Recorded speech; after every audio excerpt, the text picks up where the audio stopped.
ఒక ఊరిలో రంగా అనే మొండి మొగుడు, లలిత అనే పెంకి పెళ్ళాం ఉండేవారు. వీళ్ళిద్దరి మధ్య ఉన్న తగవులు ఊరంతా వినేవారు. వీళ్ళిద్దరూ ఒకరికి ఒకరు సరితూగే జంట. రంగా, నీ మాటే చివరి మాట అన్నది లలిత. అవును, నేను చెప్పిందే రూల్. చిన్నబాబు నవ్వుతూ, అమ్మా, నాన్నా, మళ్ళీ ఫైట్ మొదలెట్టారా? ప్రతి ఉదయం వీళ్ల ఇంట్లో పండగలా గందరగోళ. ఇవాళ దోశ చేస్తున్నా, నీకు ఇడ్లీ కావాలంటావా అన్నది లలిత. మొండి అంటే నేను, ఇడ్లీ అంటే ఇడ్లీ అన్నాడు రంగా. అయ్యో, ఉదయం కాఫీ తాగకముందే వీళ్ల యుద్ధం మొదలైంది అన్నది అమ్మ. పక్కింటి సుమతి అత్త ప్రతిరోజూ వీళ్ల గొడవలు రికార్డు చేస్తుంది. ఇవాళ మజా ఉంది. మొండి వర్సెస్ పెంకి. ఎవరు గెలుస్తారు?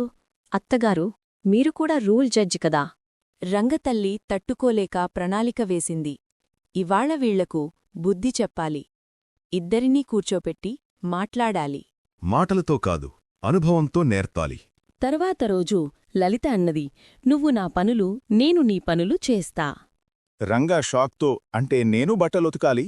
అవును, నేను నీ ఆఫీస్కి వేతా. అప్పుడు Chinnababu, super idea, reality show start అని చెప్పాడు. పాపం, చట్నీలో ఉప్పు బదులు చక్కెర వేశాడు. ఏంటిది, చట్నీ బదులు పాయసమైంది. లలిత కూడా వెనకడుగు వెళ్ళలేదు. ఆమె ఆఫీస్లోకి వెళ్ళింది. ఈ కీబోర్డ్ ఎందుకు కాఫీ తాగుతుంది?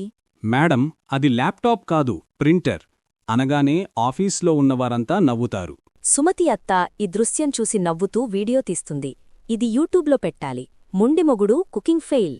చివరికి ఇద్దరికీ అర్థమైంది, ఒకరికి ఒకరి పని ఎంత కష్టం అనేది. రంగా అతని భార్యతో, నీ పని అంత తేలిక కాదు అంటాడు. లలిత కూడా అతని భర్తతో, నీ మొండితనం కూడా కొంచెం తగ్గించండి అని అంటుంది. తల్లి నవ్వుతూ అంటుంది, ఇప్పుడు తెలుసుకున్నారా?